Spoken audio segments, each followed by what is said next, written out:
Nous sommes le 17 mars, donc ça fait 1 an et 11 jours que j'ai posté ma dernière vidéo. Aujourd'hui du moins pour le jour du tournage.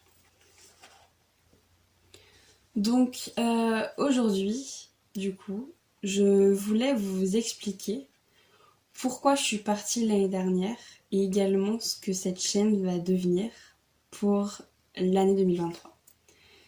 Donc du coup, l'année dernière, je suis, comme je viens de vous le dire, partie le 6 février 2022.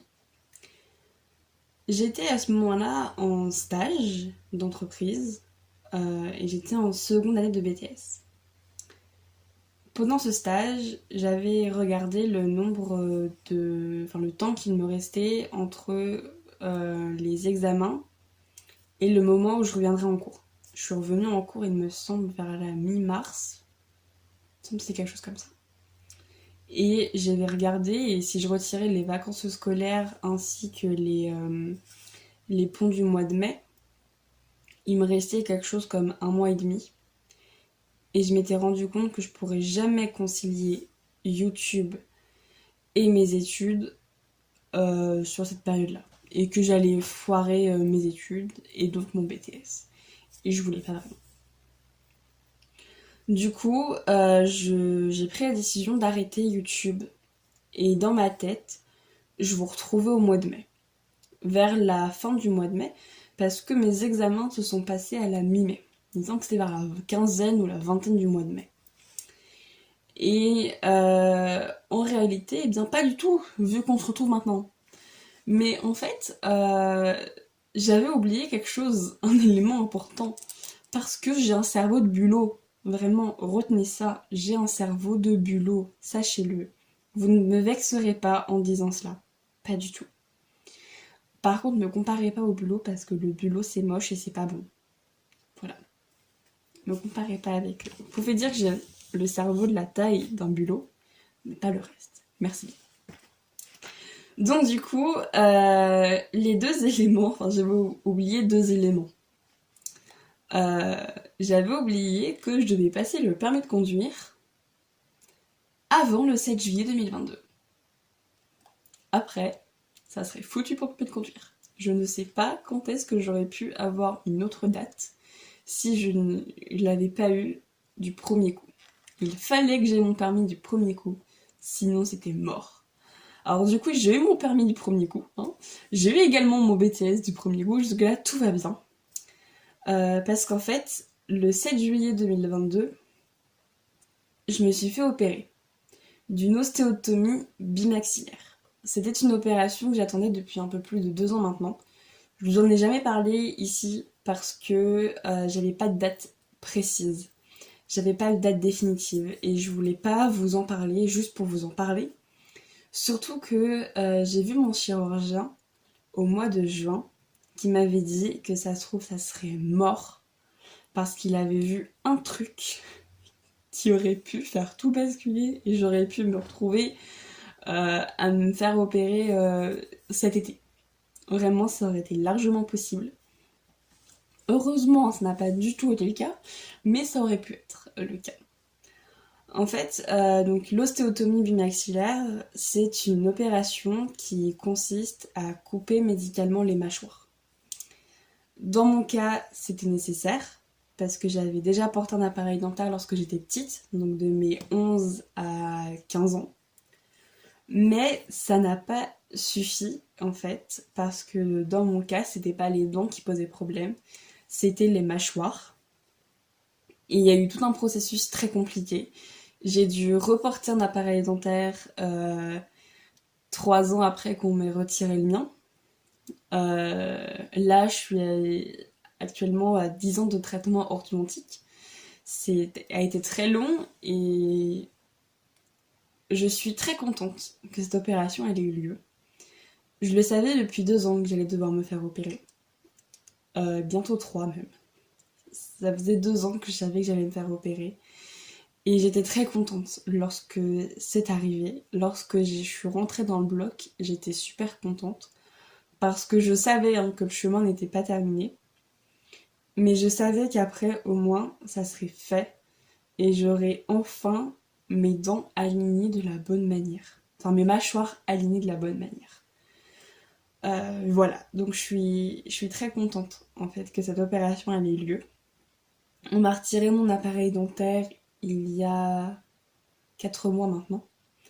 Je suis très contente que mes dents soient enfin alignées correctement comme tout le monde parce que c'était pas le cas avant. Voilà. Je sais pas honnêtement si ça vous intéresserait une vidéo sur l'ostéotomie parce que c'est une opération auquel on est des milliers à faire chaque année. Mon chirurgien, lui, en fait à peu près une par jour. Si je retire évidemment ses vacances, les week-ends, tout ça, il en fait à peu près une par jour. Et ouais, du coup, on est au moins, on va dire, 300 à être opérés par mon chirurgien. Au nombre de chirurgiens qu'il y a, vous imaginez facilement que nous sommes des milliers chaque année à bénéficier de ce genre d'opération.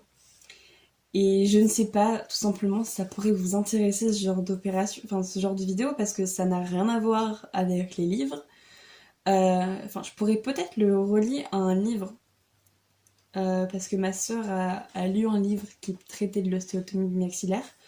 Donc je pourrais peut-être vous relier ça à un livre si je lis le livre évidemment.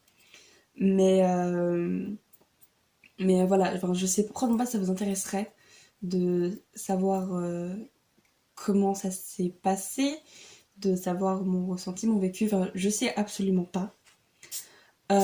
Sachez en tout cas que dans la description, si vous avez des idées de vidéos, parce que j'ai des idées, mais si vous avez des idées que je trouve bonnes, vous trouverez normalement dans la description un formulaire qui est un peu une boîte à suggestions. Je me suis dit que ça pourrait être sympa de faire ça. C'est votre boîte à suggestions de vidéos. Vous pouvez mettre ce que vous voulez. Je retiendrai les plus pertinentes, celles que je trouve le mieux. Et, je ferai ces vidéos. Donc dites-moi si vous voulez une vidéo sur cette opération. Moi honnêtement, je suis partante pour vous la faire. Je suis partante en fait pour faire des vidéos globalement sur un peu n'importe quel sujet. Que je trouve évidemment pertinent. Mais ouais, c'est un sujet que ça m'intéresserait beaucoup de faire cette vidéo. Parce que j'ai pu un peu informer on va dire une jeune fille qui a 4 ans de moins que moi et qui s'est fait opérer un mois après moi. Que j'ai vu, elle était complètement paniquée. Elle était dans mon cabinet orthodontique et c'est mon cabinet qui m'a dit est-ce que tu peux lui parler parce qu'elle est absolument paniquée et je comprends aisément que l'on puisse être paniqué. Personnellement, c'était absolument pas mon cas parce que c'est quelque chose que j'attendais depuis tellement d'années de pouvoir avoir enfin un résultat sur mes dents qui me conviennent. Et le résultat maintenant me convient, je suis très contente d'avoir le résultat là. Même que ma famille maintenant me dit tu souris beaucoup plus qu'avant. C'est vrai qu'avant je montrais pas trop mes dents. C'était un peu, on va dire, un complexe que j'avais. Et maintenant je suis très contente d'avoir mes belles petites dents. Et donc ouais, donc moi ça m'a fait très plaisir d'aider cette jeune fille. Euh, et honnêtement, si je peux aider d'autres personnes, écoutez, j'en serais ravie. Donc, mais dites-moi si vous trouvez que c'est une bonne idée ou non de potentiellement faire une vidéo sur ce sujet-là. Du coup, voilà. Donc après, les mois ont passé au mois de d'août, enfin le mois de juillet est passé, le mois d'août est passé et jusqu'à maintenant, où ça fait quelques temps maintenant que je travaille sur les vidéos et que je réfléchis sur l'avenir de cette chaîne YouTube, avenir auquel j'ai peut-être trouvé une réponse. Alors je ne compte absolument pas arrêter.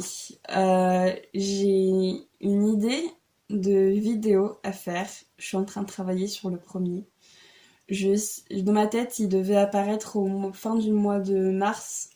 Et normalement, cette vidéo aurait dû apparaître le premier week-end de mars. Et pas maintenant. Mais j'ai un souci de logiciel de montage qui m'a complètement lâché. Donc voilà, ça fait largement plaisir. Hein. Mais j'ai réglé le problème. Et donc je ne sais juste pas quand cette vidéo sera terminée d'être écrite du coup. Et je vous la posterai. Du coup, je pense courant avril. Je pense fin du mois d'avril. Je pense que vous aurez cette vidéo, enfin un peu ce nouveau, on va dire, concept de vidéo. Ouais, avril ou alors début avril. Je verrai bien, mais vous verrez cette vidéo qui apparaîtra.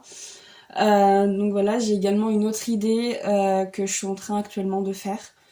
C'est en train ça va arriver aussi à un moment donné en mois d'avril. Ça va arriver aussi. Et j'ai également créé un compte TikTok durant ma convalescence de mon opération. Ouais. Parce que je me faisais chier. Et que Instagram n'arrêtait pas de me montrer des vidéos de nourriture. Et que j'en avais ras le cul, en fait, de voir de la nourriture constamment. Parce que quand on est réduit à manger un yaourt par jour et que tu vois des vidéos ou des publicités sur de la nourriture, c'est excessivement frustrant lorsque tu as faim. Donc ça m'énervait. Donc du coup j'ai téléchargé TikTok. Et j'aimerais beaucoup faire quelque chose de TikTok. Sauf que je sais pas quoi faire dessus. Je trouve que quasiment tous les comptes du BookTok se ressemblent un peu, que limite tu peux intervertir les idéaux et je trouve qu'il n'y a pas vraiment d'originalité en soi là-dedans. Et surtout, je me reconnais pas vraiment dans ce qui est à la mode sur TikTok. Euh, Honnêtement, j'ai jamais été à la mode et j'ai aucune envie d'être à la mode maintenant. Je sais pertinemment que je ne suis pas comme tout le monde. Je m'en suis rendu compte ces dernières années et je m'en rends encore compte. Je n'aime pas forcément les mêmes goûts que tout le monde et j'ai envie de dire c'est normal, on n'est pas tous pareils, on a tous un vécu et un ressenti différent. Et je me retrouve absolument pas dans les trends TikTok. Dites-vous qu'il y a un mot que je comprends absolument pas, il a apparu depuis peut-être 2 mois, j'ai pas encore pris le temps de regarder c'était quoi. Le mot trope. Je ne sais pas c'est quoi ce truc. Je vois plein de gens qui disent oui, la trope de ce livre-là, mais je comprends rien du tout. Vraiment, enfin, je comprends pas. Je comprends pas. Je comprends pas aussi non plus toutes les trends qu'il y a sur le BookTok. Ouais, j'ai l'impression d'être vieille. J'ai l'impression d'avoir 40 ans. C'est très perturbant. Ouais, j'ai l'impression d'avoir 20 ans de plus que mon âge. Enfin, c'est très particulier. Ouais, j'ai l'impression que tous les booktokers ont 15 ans de moins que moi, alors que j'ai que 20 ans. Mais c'est vraiment très bizarre. Et je ne sais pas quoi proposer. Donc pareil, si vous avez des idées de trucs à faire là-dessus, parce que j'y comprends rien, que je suis complètement larguée, et que ouais, en fait, enfin, je suis vraiment larguée sur TikTok. Ouais, je sais pas quoi faire. Je n'ai pas envie de copier-coller tout le monde, et ni de faire comme tout le monde, en fait. Déjà, j'ai l'impression que sur BookTok, il y a pas mal de gens qui lisent que de la romance. Alors c'est très bien, hein, lisez de la romance si vous le voulez. Hein. Personnellement, la romance, je kiffe pas trop ça. Vraiment pas. Mais voilà, donc oui, dites-moi si vous avez des idées. Enfin, dites-moi, vous avez un formulaire pour ça. Vous n'avez qu'à marquer. Donc ouais, si vous avez des... dites-moi toutes vos idées sur potentiellement des vidéos que je peux faire sur TikTok, des vidéos à faire ici aussi en format long. Parce qu'aussi pour moi, TikTok c'est un format court. Alors il me semble qu'on peut faire des vidéos de 10 minutes là-dessus. Je vois pas l'intérêt de faire des vidéos de 10 minutes en vertical, j'avoue. Pour moi, une vidéo de 10 minutes c'est à l'horizontale sur YouTube. Et TikTok doit rester un format court. Je compte pas non plus faire de réel. Par contre, je compte tout mettre sur TikTok directement et pas sur Instagram. Parce que je trouve qu'Instagram, c'est uniquement pour les photographies. Ah oui, je suis très vieille dans ma pensée. Mais pour moi, Insta, c'est les photos. TikTok, c'est les vidéos format vertical courtes. Et YouTube, c'est les formats longs. Voilà, je ne changerai pas mon opinion là-dessus pour l'instant. Donc, voilà. Voilà. Je tiens à préciser par contre que le décor, c'est pas ici. Hein. Là, c'est juste parce que fallait que je tourne ça rapidement. Donc, j'ai pris le trépied, je l'ai posé sur le bureau et voilà. Du coup, Qu'est-ce que je pourrais vous dire d'autre? Bonne question. En ce moment, je lis ça. Là. C'est Ombre Noire pour Noël Rouge de Sarah Cohen-Scally. Je trouve ça bof pour l'instant. J'ai du mal à le finir. Ça fait une semaine que je l'ai commencé et je pensais que ça allait être très rapide et vous voyez que pas du tout en fin de compte. Mais je vous donnerai mon avis là-dessus. Bon, sur ce, moi je vous laisse. Je vous dis à la semaine prochaine pour une toute nouvelle vidéo.